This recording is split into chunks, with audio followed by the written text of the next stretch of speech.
So let's cover real quick what has happened. What happened? What were some of the main points? And I think we talked about this yesterday when we were planning. What were some of the main points in chapter 6? There's the motif between like good and, well, not really good and evil, but like the face and then. Okay, so from moving from good and moving to evil, and what caused that change? Slavery. Okay. Yep. Okay, what else was in that chapter? He was trying to figure out how to read. Okay. Mr. Auld or something like that told me, like, he's not. And Mrs. Auld was teaching him, right? Yes. Like, was teaching him. So, and he gave the example of Mrs. Auld's, like, angelic face, right? Turning to, like, a devilish face, right? Throughout that transformation. Okay, so that's kind of where we are. All right, so notice we're annotating, I mean, we continue to talk about like slavery's dehumanization.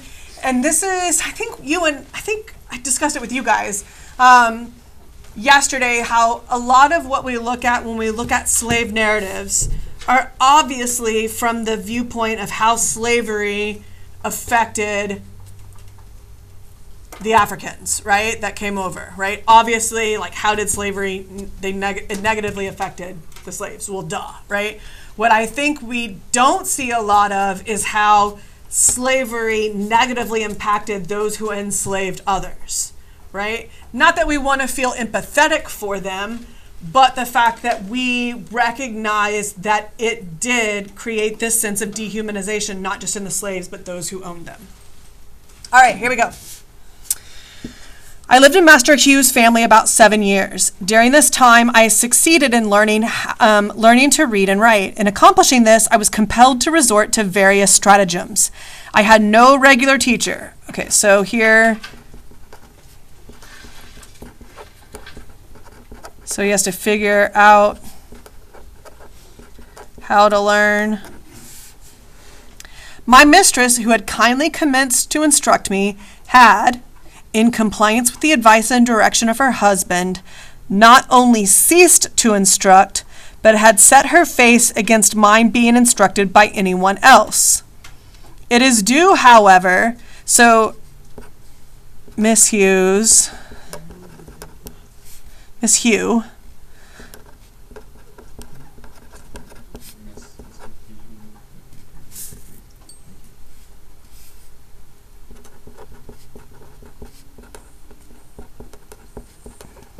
so Miss Hugh did not let him read, but it is due, however, to my mistress to say of her that she did not adopt this course of treatment immediately. So Mr. Hugh said, no, absolutely not. We're not going to give them any access to learn how to read. We're not going to teach them. We're not going to allow them access to anybody that could teach them, right?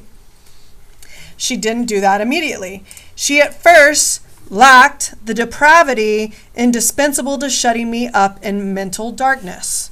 So I don't know if we've seen this yet, but Douglass does it a lot in his writing where, and I don't really know the term for it, he states something in the negative, right? But as a positive sense. So first two words I need looked up: depravity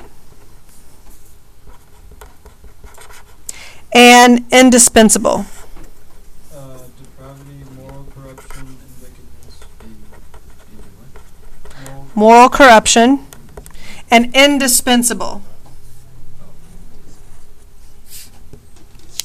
Indispensable is absolutely necessary.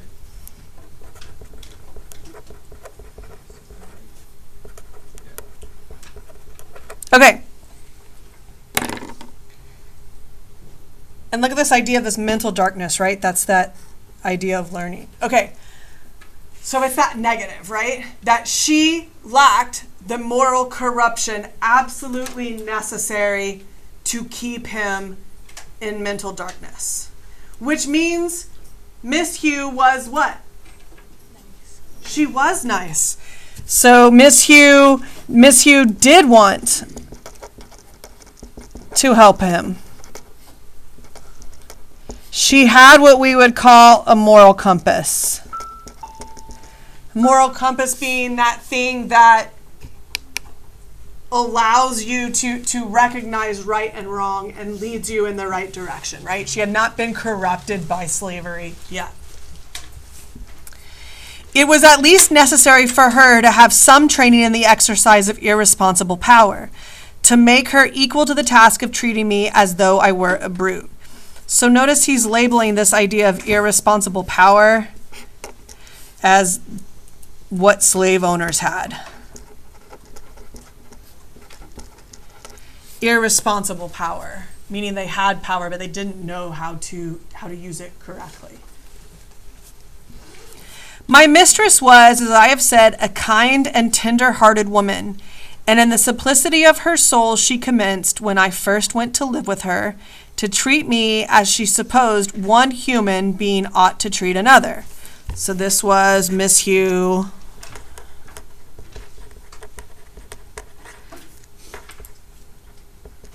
And that's kind of like how we described Miss Auld, right? Because very kind, very patient, one human treating another human correctly. In entering upon the duties of a slaveholder, she did not seem to perceive that I sustained to her the relation of a mere chattel. Somebody look up the word chattel.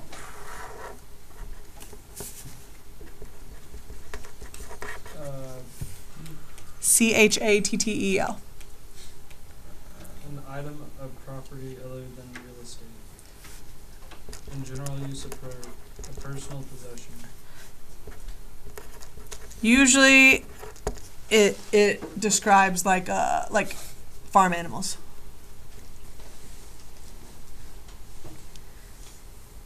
And that for her to treat me as a human being was not only wrong, but dangerously so. She did not seem to perceive, which means she saw him as a human. Slavery proved as injurious to her as it did to me. Injurious. Definition, please. What?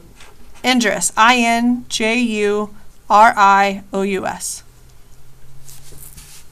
Causing or likely to cause damage or harm.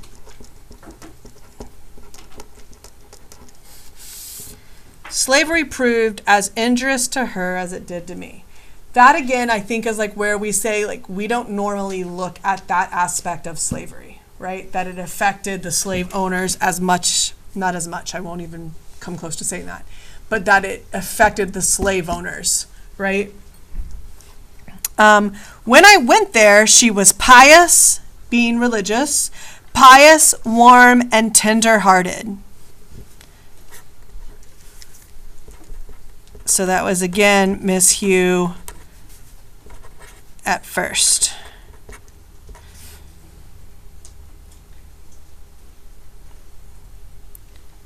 There was no sorrow or suffering for which she had not a tear. There's that negative. There was no sorrow that she had no tear for. What does that mean? Do what? Yeah, whenever there was pain, she felt that pain. So we would call that what? She's empathetic, yeah. So whenever there was sorrow, she cried, right? There was no sorrow that she never cried for, right? So that double negative turns it into a positive. When there was sorrow, she cried. She had bread for the hungry. This is this parallelism, right? Clothes for the naked, and comfort for every mourner that came within her reach.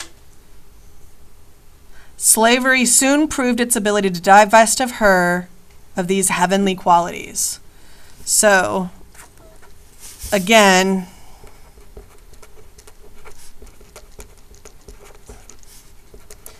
slavery changed her angelic qualities. So now this is twice that we've seen this happen, because it happened with Miss Auld too, right?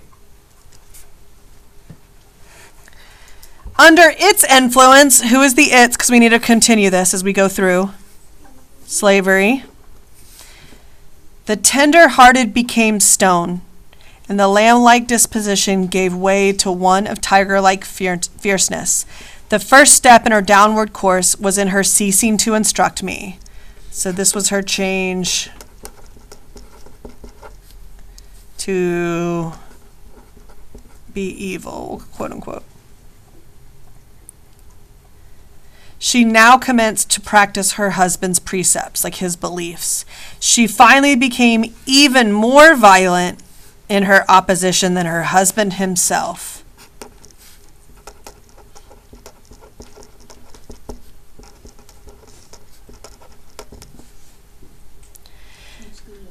She was not satisfied with simply doing as well as he commanded.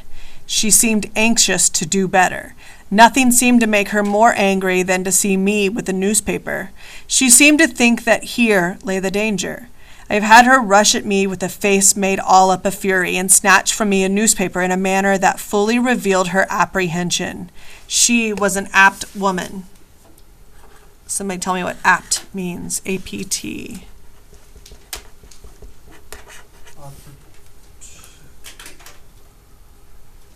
Appropriate or suitable in circumstances.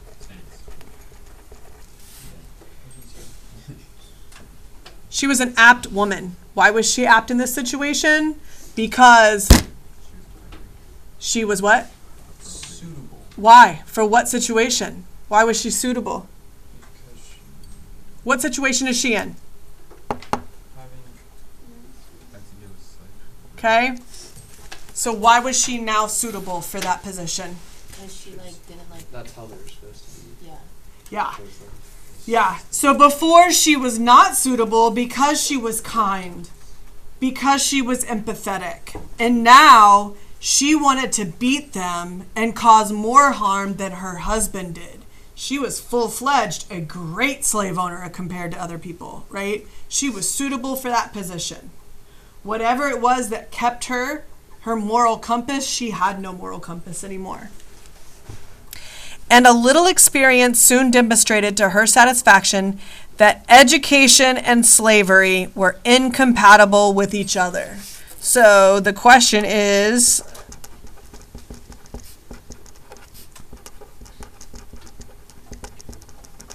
what is the relationship of education and slavery?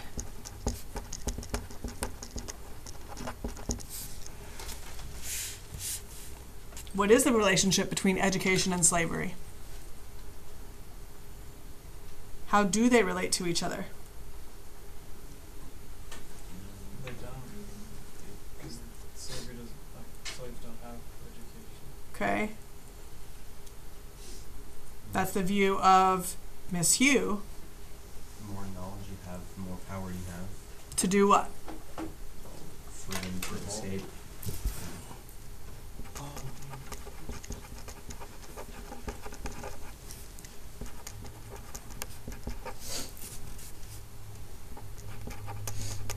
So more knowledge leads to more forms of freedom. Because you may not be physically free, but you could be mentally free. From this time, I was most narrowly watched. If I was in a separate room any considerable length of time, I was sure to be suspected of having a book, and was at once called to give an account of myself. All this, however, was too late. The first step had been taken. Mistress, in teaching me the alphabet, had given me the inch, and no precaution could prevent me from taking the L. What's that in reference to? The mind. When in chapter 6 when he talked about if you give them a little bit, they'll go Yep. all the way.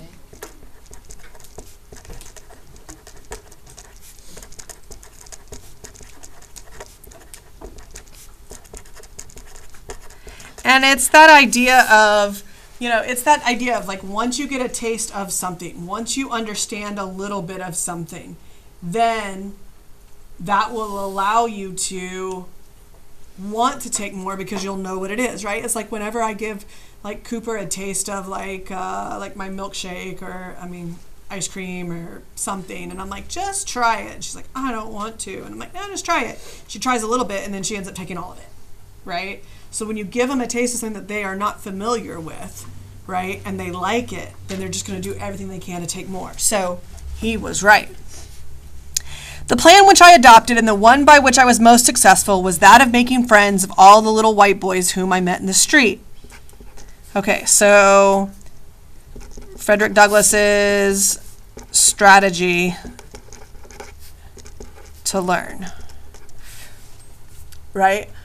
So he was like, all right, she's not going to help me. I'm not going to have any access to anything at her house or at the house, so I'm going to have to find ways for me to learn. As many of these as I could, I converted into teachers. With their kindly aid, obtained at different times and in different places, I finally succeeded in learning to read. Why at different times and different places and different children? First of all, why children? They don't know better. They aren't necessarily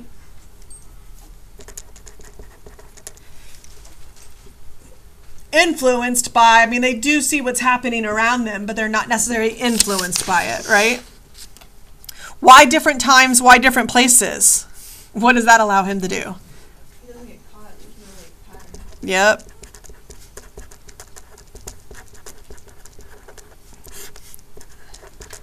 No kid is going to come home and go, every afternoon I see this slave and he gives me bread and I talk to him about how to read, right?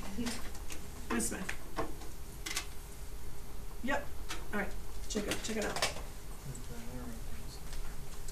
So, think of that, like how smart he is to do that, right? All right.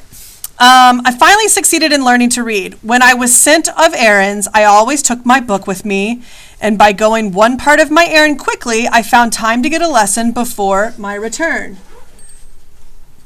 So he learned how to do what with his time? He learned how to manage his time, yeah.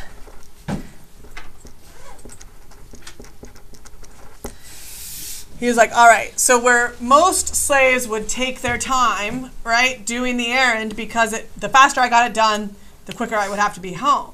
But he knew I had an allotted time to get this errand done. So whatever I could get done quickly, I had the rest of my time before I was expected home to get these kids to teach me how to read. I used to carry bread with me, enough of which was always in the house, and to which I was always welcome. For I was better off in this regard than many of the poor white children in our neighborhood. This bread I used to bestow upon the hungry little urchins, who, in return, would give me that valuable bread of knowledge. So what else did he understand and learn? He wanted what? Knowledge. And what did the kids want?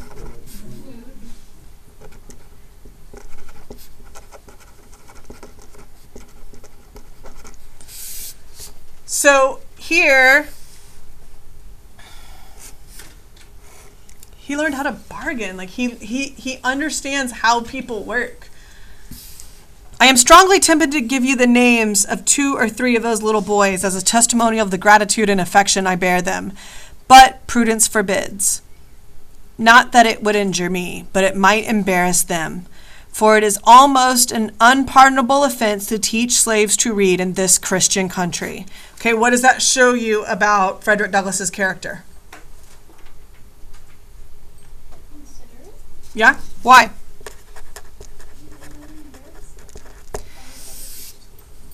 He doesn't want to get them in trouble, right? He is, I would say even empathetic to their struggle, right? He knows he is used to getting a beating, but he knows that if he does this and shares it with the children, or shares that he got this knowledge from the children, that they will be beaten as well. It is enough to say of the dear little fellows that they lived on Phillip Street, very near Durgin and Bailey shipyard. I used to talk to this matter I used to talk to this matter of slavery over with them. I would sometimes say to them, I wished I could be as free as they would be when they got to be men.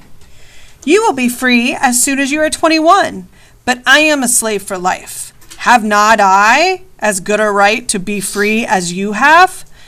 These words used to trouble them. They would express for me the liveliest sympathy and console me with the hope that something would occur by which I might be free. Okay, so it's really interesting for him to question the children in that way. Because, I mean, here's what I think. I think that even though they are young and seen as lower than like the rich white families that are there, I believe I would see that Frederick Douglass sees them as future leaders even, or future like influencers, right?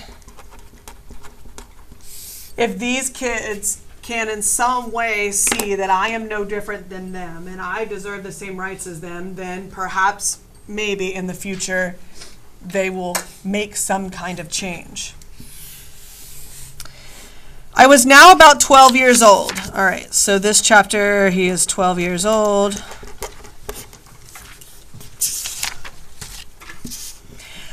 I was now about 12 years old, and thought of being a slave for life began to bear heavily upon my heart. Just about this time, I got hold of a book entitled The Columbian Orator. Every opportunity I got, I used to read this book. Among much of other interesting matter, I found in it a dialogue between a master and a slave. The slave was represented as having run away from his master 3 times.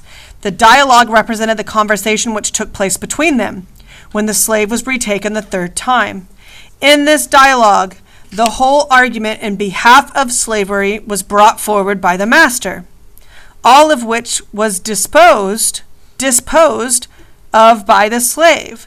The slave was made to say some very smart as well as impressive things in reply to his master, things which had the desired though unexpected effect, for the conversation resulted in the voluntary emancipation of the slave on the part of the master. All right, so this book, The Columbian Orator. This is the reason, my friends, they did not want slaves to read. So he read this story of a slave that escaped 3 times. Why is that in itself, in a slave that escaped 3 times, what is the expectation of a slave if they escape? They won't do it again. They'll either be beaten enough to where they won't do it again, or that they will be killed. All right, so here you have a slave that has escaped 3 times, but on the 3rd time when he comes back, the slave master does not meet him. They talk about why he should be enslaved, and what does the slave do? Argues his feelings. And Wins. yeah.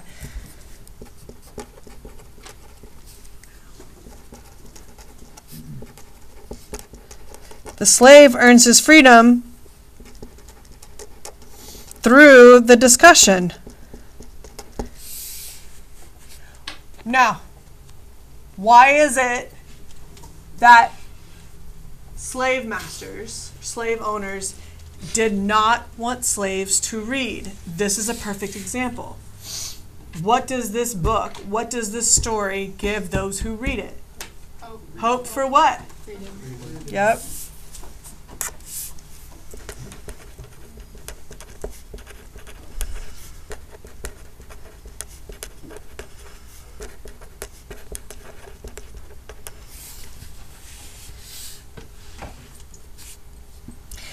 So we're getting to this next one. We're talking about a couple of metaphors that are in there. In the same book, I met with one of Sheridan's mighty speeches on and in behalf of Catholic emancipation. So emancipation is like leaving, right? Like freedom. So like leaving the Catholic Church.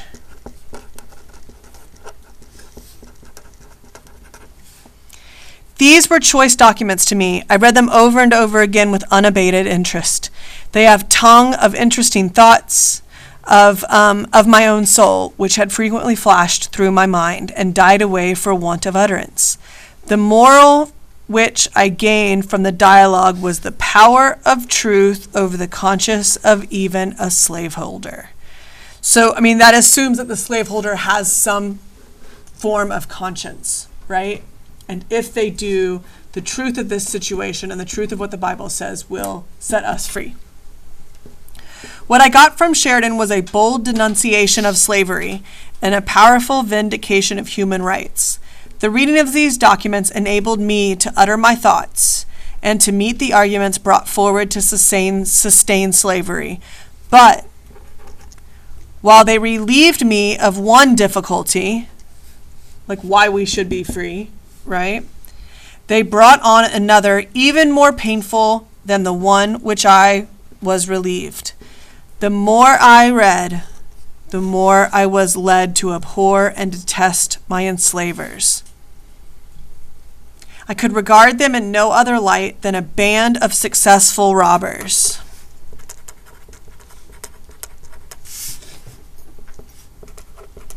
What do robbers do? Steal things that are not theirs. I could regard them in no other light than a band of successful robbers who had left their homes and gone to Africa and stolen us from our homes in a strange land, reduced us to slavery. I loathed them as being the meanest as well as the most wicked of men. As I read and contemplated the subject, behold, the very discontentment which Master Hugh had predicted would follow my learning to read had already come, to torment and sting my soul to unutterable anguish.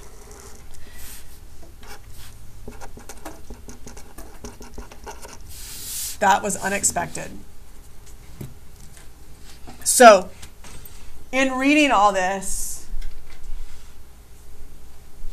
he was lifted of the fact that he didn't understand why people believed that they should be enslaved. Well, now I know, why we should not, right? Because I've read this piece. But on the other side of that, what has reading and learning led me to also understand? Why is Master Douglass free? But what is that? Because it will make them enlightened, I guess, in a way of But why does Douglass see that as bad? So he knows why they're so bad. And why they're on top and how bad it is. How bad what is? slavery. Yeah. So slavery, or for reading, has led him to understand the world. It's that idea of you don't know you don't know. You don't know how good you have it until you don't have it. You don't know how bad things are until you see how other people are, right? So that's what he's saying. A lot of slaves lived in this idea, and remember, he was born into slavery. He knew nothing else. He thought this was the way that the world worked.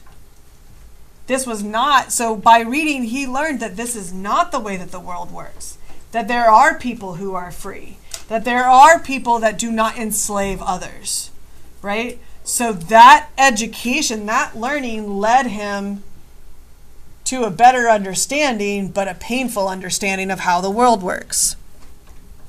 As I writhed under it, what is the it? He's already in slavery. His understanding. Yes, the understanding. So the it is the understanding.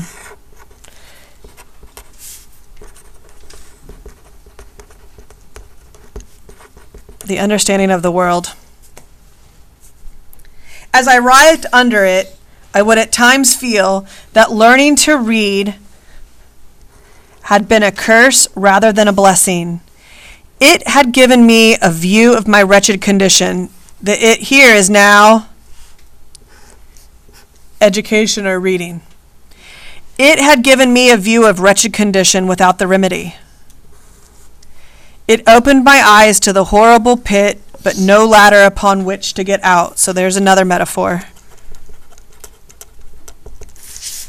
The pit with no ladder. What does the ladder represent in the idea of slavery? Freedom. Yeah, a way out, a way to improve it, a way to fix it. So I've read all this, but I don't know how to fix it. There's no ladder out. In moments of agony, I envied my fellow slaves for their stupidity. I have often wished myself a beast. I preferred the condition of the meanest reptile to my own. Anything, no matter what, to get rid of thinking. It was this everlasting thinking of my condition that tormented me. There was no getting rid of it. It was pressed upon me by every object within sight or hearing, animate or inanimate. The silver trump of freedom had roused my soul to eternal wakefulness. Freedom now appeared to disappear no more forever. It was heard in every sound and seen in everything. It was present to torment me with a sense of my wretched condition. I saw nothing without seeing it. I heard nothing without hearing it, and felt nothing without feeling it. It looked from every star. It smiled in every calm, breathed in every wind, and moved in every storm. Ugh. So he's tormented by what? His knowledge. Knowledge of reading.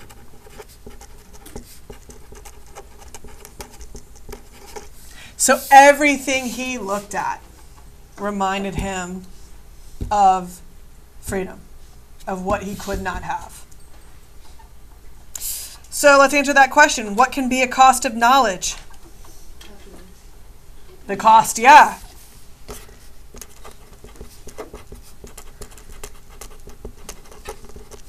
So, this is something that we have not seen in Douglass so far.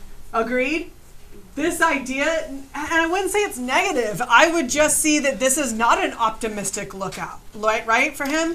Like, what would we think that he will do next? He could, now that he knows this, go back and go, there's nothing I can do about it. I have no ladder out of this pit. What can you predict that he might do?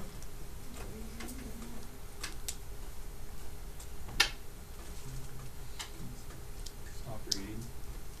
He might stop reading. Have we seen that from him? Think of the character traits that you've given him so far. What we've seen in his character, do we see him as being a quitter? Do we see him as giving up? No. No.